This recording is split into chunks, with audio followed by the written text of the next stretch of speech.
Hey everyone, Hey there, folks. this is AB, This is Rita, and you're listening to I Don't Know Her the podcast where we talk about women and Other People. that you've probably never heard of. And now you will. And this is actually a special. Bonus, bonus, bonus, bonus, bonus. Okay, so that's awesome. We actually are doing a series of interviews with listeners who are doing some cool shit. And so our listener today is Carlee Purdum. Am I saying that correctly? Yes. All right. Carlee, will you introduce yourself to the listeners? Yeah, sure. I'm Dr. Carlee Purdum. I am research faculty at Texas A&M University in the Hazard Reduction and Recovery Center. I do a lot of research and community engagement on disasters. Texas is a very hazardous state, so we have plenty of work to do down here. But my particular research focus is on how hazards and disasters impact prisons and incarcerated people. That is amazing. Already, I'm like impressed. Fascinating. Like, we're not worthy. So, yeah, go ahead, Rita. Oh, I was going to ask you, Carlee, is it why particularly prisons and incarcerated people? So I was doing a lot of research here in Texas on disasters, and I hadn't really had a lot of experience with prisons. They're invisible. You don't come across them very much, but we do a lot of research on what we call like vulnerable populations. So people, that are disproportionately impacted by events. So most people who study disasters are drawn because of, feeling like there's an ethics of care, of wanting to, reduce harm, reduce the loss of life. And the people who tend to, have those impacts the most, we talk about are women, people with different gender identities, people in the queer community, racial and ethnic minorities. There's actually not a lot of research about disasters in the queer community, which is, or how their people's experiences differ from cisgender folks, but that's growing. We talk about, children, people in hospitals, people with disabilities, access and functional needs. And a lot of the things that make those folks vulnerable are found in prisons, but there is virtually, no research on, or at least when I started about 8 years ago, there was no research on how disasters were impacting this population. And then, there have been some really horrific examples in the past. For example, Hurricane Katrina, lots of people in this field, they can tell you everything about Hurricane Katrina. They can tell you about the levees, they can tell you about why the evacuations didn't work. They can tell you how many people owned cars in New Orleans, how many people moved back, but they can't tell you what happened at the Orleans Parish Prison. So even though, so what happened in Katrina is the Orleans Parish Prison wasn't evacuated, and people who were incarcerated there were stuck in chest high waters for days, and they were basically just abandoned there in Oh my gosh. That's but people horrific. In this field, they just don't, they can't tell you what happened. They don't know. And that's, for a lot of different reasons. So that I try to, so we, there's other people that are starting to pay attention and starting to write more about how disasters impact incarcerated people and their families. But yeah, for a long time, there was just like no attention and really no focus, especially here in the States. So we're trying to change that, and I'm trying to change that. And that's really kind of what I see as my main goal with my work. What drew you initially to that? Like, I know that you're interested in disasters, but like when you brought up Katrina, that was a really poignant example, because that was probably, I would say, the defining moment in my beginning to understand racial injustice. And it was, for me, a motivator to become more aware and more involved. I was just watching with my mouth to the floor that whole time, like, what are you doing? Yeah. These are people. It was a real mirror to the face of, you didn't think that people were capable of that type of abandonment. Mm-hmm. The government, especially, that is intended to supposedly help people in situations like natural disasters, and they just left them behind. What was your like moment that you were like, this is the area of study I want to get into? Well, it was actually like it was a very surreal moment. I was doing work here for the Hazard Center during graduate school. And so I did my PhD work at Louisiana State University, another very, hazardous place, with a lot of disasters. But I would work for the Hazard Center also. I'm from Texas. They needed someone from Texas who knew these small towns that were trying to recover from major disasters, including the 2011 wildfires here in Texas. So I was traveling around and talking to local government officials, mostly people who were, working with nonprofits about the long-term recovery. And I was talking to this local government official, this small town, and I asked him, about what relationships he thought were important in his, community's recovery. And he handed me this flyer from the Texas Department of Criminal Justice. And I guess they had sent out some representatives to this small town, and they were like, basically did this like marketing pitch to this community about how they could use incarcerated people in Texas to fight their next big wildfire. And this person, like, explaining that to me was really excited about it. And I was just kind of like, excuse me? I mean, they thought this was amazing, but hearing like people and their like bodies and their labor just like pitched kind of like a product almost. Yeah. No, like say or no, I don't know, just that it felt really gross to me, and I couldn't stop and really, dig deeper into it with that official. I was, recording the interview and talking about long-term recovery, but I didn't know that incarcerated people could fight wildfires in Texas. And today they don't officially, but it is in the state plans. And so when I got home after that interview, I was like, what are incarcerated people doing, like responding to disasters in Texas? So I started researching, like, our fields. We work with emergency management. We work with how communities respond to these events. And I started pulling these documents that really only someone with like my specific background would know to look at. And I started finding that like incarcerated people were layered throughout all of these plans across the country, as like one of the primary ways that we will respond to and recover from disasters. And so that's really where it started for me, was just kind of having this understanding that this was an exploitative labor practice, and then digging deeper into it. Now, like the work I do today is also formed by, people in my, community, people in my family, people that, I are connected with, friends that have been incarcerated or are currently incarcerated, and especially here in Texas, and how disasters and different things impact them, and seeing the impact on my loved ones. But when I started out doing this work, 7-8 years ago, I didn't have, that deep personal connection to it.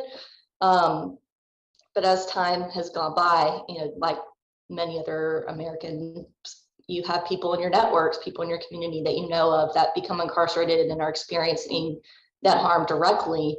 But I didn't have it at that time. I just had this kind of inherent understanding that incarcerated people shouldn't be like hawked like products, especially to do really dangerous work that I know is really dangerous. So that's really what got me started on, just it. And ever since then, it's just been digging deeper and deeper and trying to, make this practice that's really hidden behind these types of things like plans and, like emergency management, or even like policies that the average person doesn't know anything about. Like the Stafford Act is the major disaster policy in the United States that governs like the distribution of aid for disasters. And specifically written out in the Stafford Act is that the use of incarcerated workers, the use of the guards to oversee them and keep them under control, the use of transportation to bring them out to work sites, all those costs of getting incarcerated people into a disaster area to do work related to the disaster is all reimbursable by the federal government under those policies. But nobody knows that. No one knows that because it's one of those, it's very niche, it's very specific, but we're trying to bring that into the light as giving people another tool to see how disasters are impacting already vulnerable people and get them involved in seeing the injustice, getting them involved in being educated and helping family members know how to advocate for their loved ones and trying to bring attention and resources to them and hopefully to end some of those exploitative practices. Seems like that would kind of be like an uphill battle too with how most of society thinks about incarcerated people and the lack of empathy in their opinions about, well, they put themselves there kind of opinion. Yeah, that moralizing. Yeah. I want to ask a clarifying question about the Stafford Act. Sure. It seems to me like the way in which that's written, or at least the way in which I understand that it is actually incentivizing states to use prison labor to help in natural disasters. Yeah, absolutely. It works through the public assistance program through FEMA. So what it does is it lowers the costs that states have when they respond to events like that. And that's a huge reason why states look at incarcerated people is because they're not entitled to wages, they're not entitled to similar benefits or even workers' rights. So in many ways, states, they prioritize using incarcerated people because it's going to reduce the cost of responding to these events that are getting increasingly more expensive. So that's something that I look at is how are states subsidizing the cost of disasters, the cost of climate change, the impact. How are we looking at our prison system to subsidize our response to that, and why that's really ultimately harmful, not just to already vulnerable people, but to society as a whole. In your research so far, what are some of the examples? Like you were talking about that, like it's hard for you sometimes that people, just your everyday lay person walking down the street doesn't know about this issue. And I would imagine that some of the ways you get people to care about it is like you tell them about some things that happened. Like you mentioned the waist or chest high water after Katrina in the jail. And Rita and I both look like, holy shit. Yeah. No idea. Yeah. Yeah, we had no idea. And also that's horrifying. So what are some of the other examples of stuff like that have galvanized people to support the research you're doing? I know that, so incarcerated firefighters are probably the most visible presence of incarcerated people in doing disaster work. And so what I try to do is, that's already, a hot button issue, where it's very controversial. What I try to do is expand people's understanding to where I can, I've done research on incarcerated firefighters, but I can also talk about, the work that they do, clearing debris, the examples of incarcerated people who have died while responding to disasters, and it just all the types of, just showing how deeply embedded it is from what we talk about as the full life cycle of a disaster. From they're doing hazard mitigation in states like California. They have them doing seismic retrofitting of buildings. So like construction labor. Yes, yeah, and rebuilding public buildings after a disaster. Schools, publicly owned, state-owned buildings, to preparedness, where they may be helping prepare shelters, putting together sandbags to prevent people from flooding, response efforts. There are incarcerated people that respond as traditional firefighters actually and do like 911 response. All things that people aren't aware of, but trying to just kind of demonstrate how embedded it is and also how dangerous and hazardous it's so dangerous. Yeah, it's and that's a question I get a lot is like what's the difference between a civilian person doing this work and an incarcerated person doing this work? And the difference comes down to, you know, their rights, consent. I talk about consent a lot and trying to get people to, you know, understand it as it's impossible to give, you know, full enthusiastic consent when you are, you know, being threatened with, you're going to have to return to this, you know, more brutal prison environment if you, you know, refuse to live out in the forestry camps and respond to wildfires doing this, you know, really dangerous work. So I think, yeah, using incarcerated firefighters is kind of like my starting place, and I try to build around, just kind of expand people's understanding of how involved incarcerated people are in disasters and, you know, how that impacts them, how it impacts their families and communities as well. And just trying to get, you know, broaden the picture. And, but first people have to know, you know, that it's happening. And I think it's getting more difficult for people to ignore just with the, you know, increasingly visible impacts of disasters to prisons. There's been a lot more evacuations with hurricanes in recent years, just because there's been, you know, after Katrina, there were some, you know, states that were going to start evacuating their facilities before hurricanes. And then there have been some that, you know, didn't. And they've seen, you know, some of the impacts from that. So I think it's growing in visibility and people are learning more about it. It's just helping people to understand kind of why it's problematic and also, you know, attach it to these other things that are going on. I know we talked about the work I'm doing with the heat, extreme temperatures in prisons. That's like, you know, typically people, they may be experiencing extreme heat in Texas, but every day in a prison feels like a disaster, feels like an emergency because people are on the brink of a health crisis every day.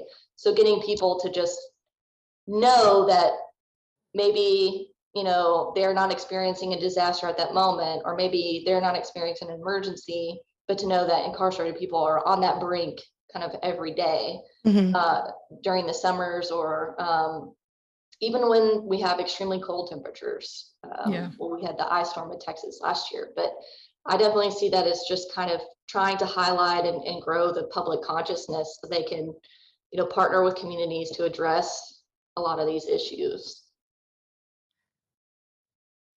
That's intense. You know, what's interesting is that, like, I think that even people who are compassionate and who are involved in social justice and racial justice often don't know about, don't think about, it just sort of falls under the radar that people who are incarcerated are facing these same disasters, but in a much more restrictive and oppressive way. Yeah. So that actually came up here last summer for me because we had like 10 or 12 days in July that were over 100 degrees, which is not historically was not a normal temperature range for us to reach in the Northwest, but it has been lately. And somebody had mentioned something about like, we don't have a lot of cooling shelters. We always talk about warming shelters here, but we don't really talk about cooling shelters here.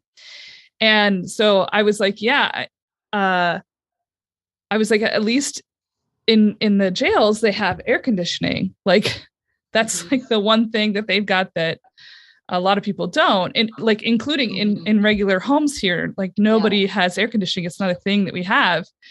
And somebody said, are you sure about that? Because most places don't. Yeah. And so I did actually research that, and we do have air-conditioned prisons here, which is great. But I hadn't even conceptualized the idea that it's like, I mean, it's like a facility. It's like not air conditioning a hospital, right? Or a school. It seemed bananas to me. Yeah. But what would you say the percentage is, especially in Texas where it's really fucking hot all the time? Yeah. What is the percentage of air conditioned to non-air conditioned facilities? Yeah, so 70% of the prisons here don't have air conditioning in the housing units. There are some that are like partially air conditioned, but even that means that just certain areas, like for example, the like solitary confinement, or they call it administrative segregation sometimes.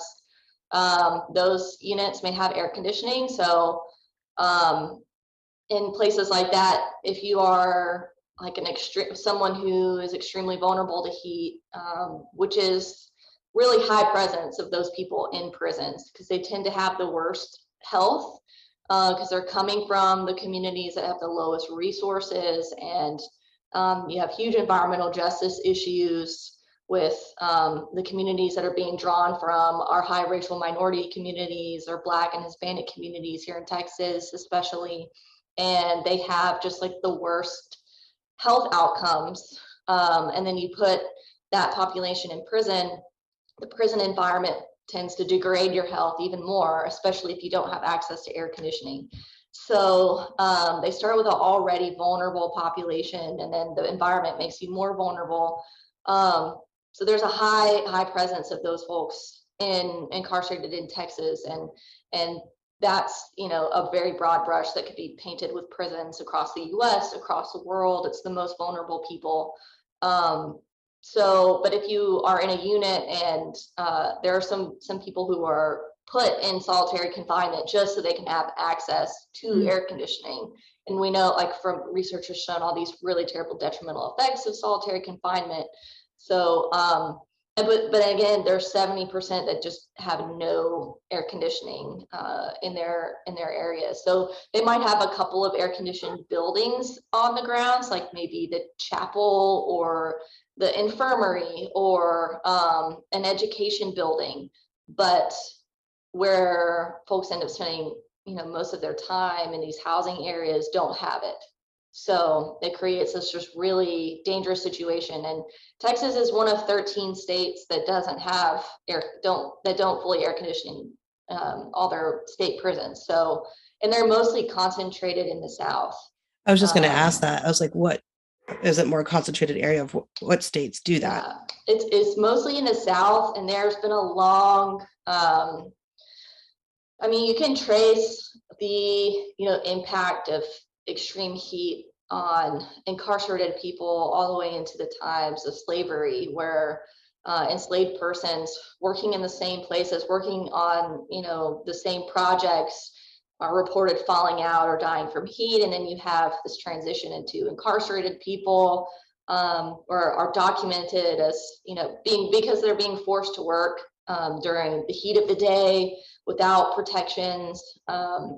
Having this long history here in the South. And then there's this, connection just of incarcerated people just being, painted as less than human, and having a more brutal prison system, especially here in Texas. We have this reputation of just having a more brutal prison system and criminal justice system. So the efforts to get air conditioning or to get requirements to air condition prisons or keep them at certain temperatures has been really politically unpopular throughout its history. So I found articles back in like the 90s. There was a Houston politician running for some I don't remember what office he was running from. It was a local, like Harris County position, and his big thing was he wanted to like segregate the jails by air conditioned and non-air conditioned, and have only incarcerated people that worked. Like you had to work your way into earning air conditioning in the system. That's that disgusting. Didn't happen. Yeah, and there was, I think his argument was just like, these people are, they're human trash. They don't deserve air conditioning. But it's been politically unpopular. It's becoming less so just because I think there's been more of an understanding and more humanization of incarcerated people, from the work that their family members and community organizations are doing to humanize the issue in the past couple of years. But it's definitely continues to be like the same kind of uphill battle. Yeah, without community support or empathy. Yeah. And we still come across it. I mean, there's politicians here that are just like, we're not going to waste money on incarcerated people. But they really get it. They really get it from the community. I mean, I've been at meetings. I was at a community meeting a couple months ago for the Texas Inmate Family Association, and there were some TDCJ, the Texas Department of Criminal Justice, some of their officials were there, and they got up to talk, and it was just like everything from the audience was, when are you going to air condition the prisons? Why are you letting our loved ones just suffer and die? And they just did not have a good answer, but the audience had a lot of feelings, and it was just kind of, they're not going to let it go, and they're not going to stop, and they've all united around this one issue, where sometimes they have their different kind of niche causes, like whether it's reform or trying to get oversight of the prisons, or independent oversight of the prisons, or trying to get like help with like housing after release. They're all united on this one issue of, it's really, it's a human rights violation to put them in this kind of heat, day in and day out, and not provide some real, relief. So Carlee, you said that people have died from being exposed to heat in prisons. Is the prison responsible for these deaths in any way? The prison, so TCJ has been sued on numerous occasions, and they end up settling and paying lawsuits to the family members for millions of dollars on negligence. They have had to take some responsibility there. They've been held somewhat accountable by the courts in terms of, like, for example, there's a unit actually not too far from College Station called the PAC unit. And there was a lawsuit in 2014 that they were giving water, the water system had been contaminated with arsenic, really high arsenic levels for like a decade. And part of that was like, we have to drink the water because it's so hot.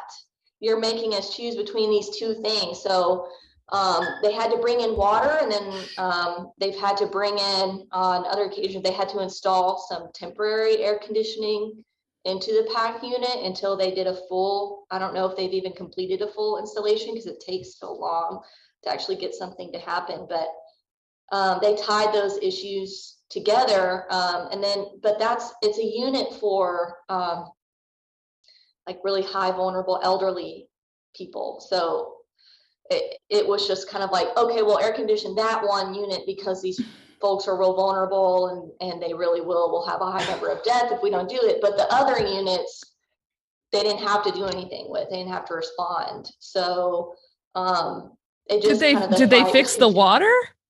They supposedly did fix the water. They had to bring in like temporary trucks, and we call them water buffaloes, and they had to bring in water buffaloes. But that also means like the water they're showering with, the water they're the water cooking with. Yeah, the water they're cooking, it's everything. And so when I believe that they did what the court made them do. With the air conditioning, though, they've been accused of not following, like, they're supposed to be tracking external temperatures at the units. And, I worked with a community group to get some of that data, and they sent it back to us, and there's units missing with missing data, and it just happens to be like during the hottest months. So just happens to be, so we're trying to work to get that data,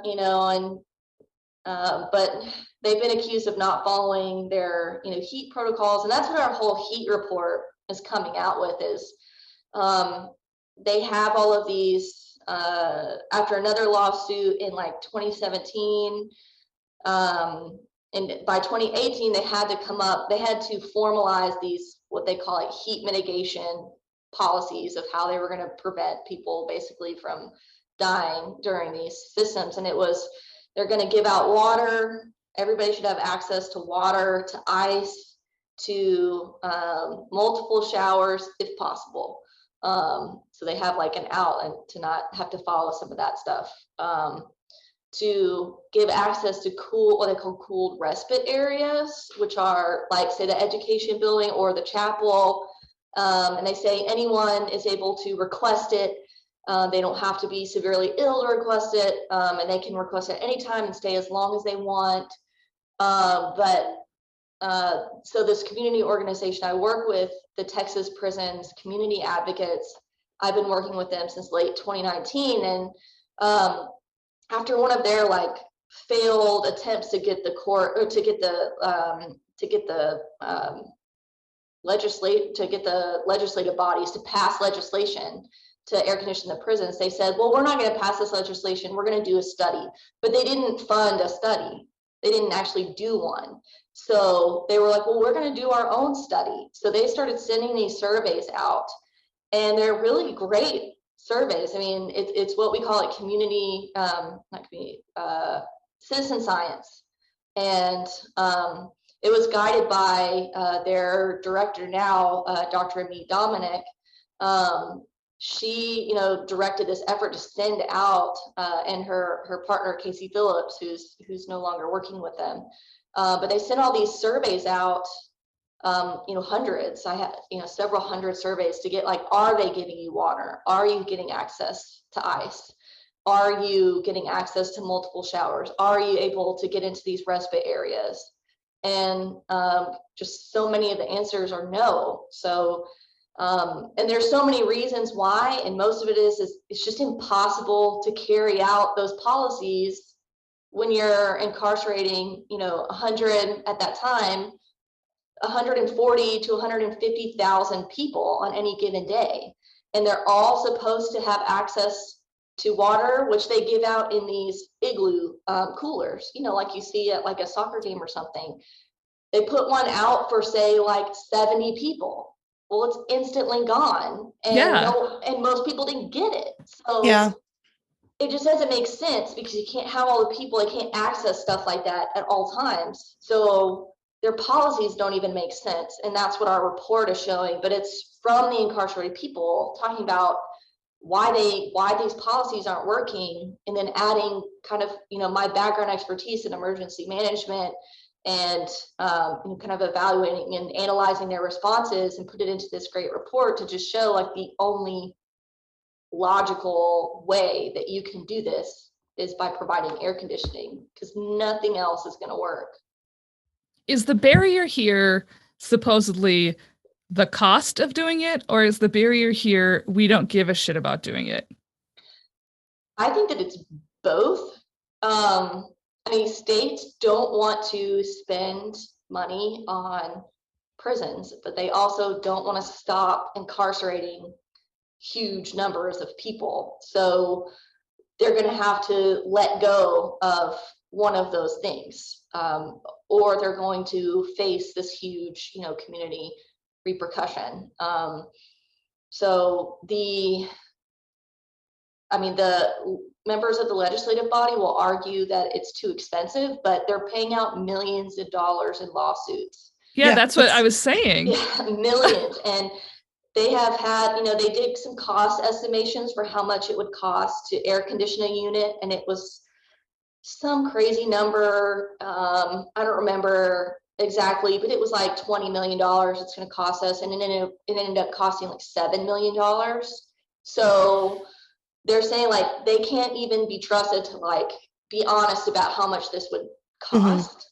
So, but there's definitely some politicians here that have a huge, they gain political points by just trashing incarcerated people, but that's becoming less, with this issue in particular, it's becoming less popular. And especially when they're spending, so much money on it. When I go to testify about, these issues at the state house, some of them will say, well, we just need to build new prisons, more modern prisons. And, I just say, like, it's not going to solve this problem. You need to stop. You need to let a lot of people out. Mm-hmm. And close down a lot of facilities. And that's what's going to, and then, retrofit a very small number of them as just a start. So it's just the only real solution is just to stop. And it meets all of these other, issues. But,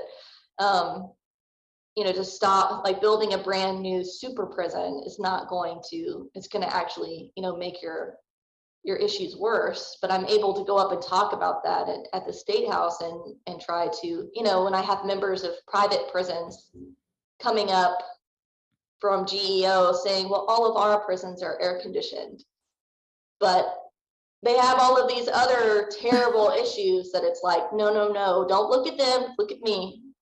They're not going to help you. Okay. Don't look at them. Don't look at her. Look at me. So, but these community organizations are just amazing because they go up and they do this work day in and day out on, like, skeleton budgets, paying on their own dime just to go up and fight this stuff. But it's their passion and their commitment that's really, I think, going to, make this, a larger issue. And we got close this past legislative session. The bill passed the House, but the person who was supposed to bring it to the Senate refused to do it. So it died in her office. Why?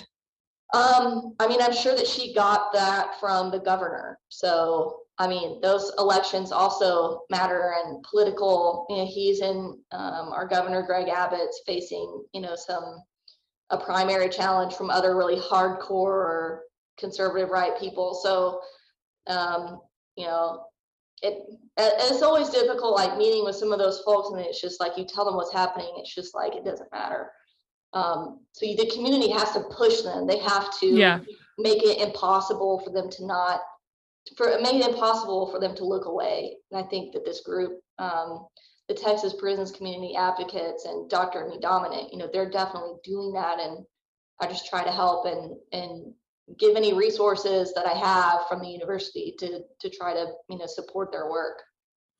So I don't want to take up too much more of your time, but I do want to ask you to share with the listeners how, one, they can support the work that you do, but also to become vocal advocates for civil rights for incarcerated people in their own communities. Yeah, absolutely. I would say, like, the best thing to do is to find an organization that's doing work on anything that you're passionate about in terms of criminal justice, and look for, the groups that are maybe a little bit smaller, that are working directly with incarcerated people and their families. There are a lot of groups out there that are focused on policy, and that's great. Like, we need those people to do what they're doing. But my best experiences have been the ones that are, have loved ones who are incarcerated and are working with people who are directly impacted by the issue. And so their work is really moved by that urgency, and they're accountable to them. So to me, and they're so under-resourced that anything you can do, filling out Excel spreadsheets, making posts on social media, donating when they have these, giveaway fundraisers, and, just supporting them, getting to know them is the best ways that you can help. And you just never know how you'll get involved. I just reached out a couple years ago to this group because I was moving back to Texas from Louisiana and was looking for a way to, continue the work that I was doing with hazards. And I found this small group and reached out to just sent them an email. They responded back and were like, yes, let's meet. And it's grown into this really amazing partnership. and they will get you connected with other groups. I work with another great organization that's not just focused in Texas, is the Campaign to Fight Toxic Prisons. They're abolitionists, and they really fight hard on this and on the hazards and the terrible conditions inside prisons. And they are another group that works directly with incarcerated and formerly incarcerated people, and giving them the mic, passing, all of their resources to them, and letting them dictate, where the movement, needs to go. So I would say anybody can get involved. There's hundreds of these groups in your community, and they're a great place to find community with people that just care about the same things you do. And they have loved ones. We all have people in our communities that are missing, that should be there, and connecting with folks who are impacted by that too, sharing that experience, I've seen be, really healing and transformative for folks. So just get involved and don't be scared to get started. And anything that you have, you may think you have nothing to offer, but you definitely do. Just being someone who cares. There's just so many ways that people can get involved and grow and support support incarcerated people and their fight to live, their communities fight to keep them. So yeah, definitely get involved, find them, and if there's anybody has any questions, they can always. I'm really responsive to email, on social media, on anything. Anybody who wants to talk more, just let me know. Awesome. Yeah, where can we find you on social media if we were to reach out? Yeah, so my Twitter handle is J Carlee Purdum, I believe. How do you spell that? JCarlee. Actually, just kidding. It's Carlee Purdum, PhD is my Twitter handle. Sorry, it's CarleePurdum, PhD. So yeah, you can find me there. You can also find the Texas A&M Hazard Reduction and Recovery Center, which I link and share their stuff too. You can find me through there. My email is jcarleepurdum@tamu.edu. So yeah, I'm always down to talk and connect with more folks and see how we can partner and support each other, working towards this movement. Can you remind me again of what the name of the national organization you mentioned was? Sure, it's the Campaign to Fight Toxic Prisons. They're on Facebook. I think they're less active on Twitter, but they're really active across the country and have different organizers. They're definitely a grassroots organization, but they do really great work. So there might be, like, for instance, people in your community, your city, or whatever, who are already part of that, who are working towards those goals. Yeah, definitely. For those of you who are in the Spokane region, I would say our best bet is to reach out to SCAR, the Spokane Community Against Racism. They're currently on a campaign to raise awareness of the fact that the Spokane County Sheriff's Department is suggesting there's been a rise in crime, which is actually false information. Mm-hmm. And so that would be good for you to reach out and hear what they have to say. There's actually going to be a rally, I think, sometime this week, this won't go out till March, but keep your eye open and follow SCAR as much as you can. Carlee, thank you so much. This was very, very informative and upsetting. I had no idea. And important. It's important. Yeah. Yeah. Well, thank you all for having me. So I love the podcast. I told Avi in my email, I'm in my office a lot just by myself, and I just like listening. It's just kind of like hearing two folks, just like two friends, just like talking in the background. And I just wish sometimes I wish I was just sitting in a chair like next to y'all, and I'm like, yeah. And so that was cool to kind of get to do that. But really excited for the podcast and love supporting y'all. Just keep doing what you're doing. Thank you so much. Well, thank you so much. We appreciate your support. And thank you, everybody, for listening and for being a Patreon subscriber. We're coming with more of this kind of content. And we hope that if you're doing something cool, even if it's like super local, I want to hear about it, because I think that we have a tendency to think that like, well, what I'm doing only matters to like me and the people that I'm doing it with. But it's also inspirational and aspirational for people to hear that like you can do something, even if it's on a small scale, that helps your community. And, you know, people who listen to this show obviously are listening because they care about shit.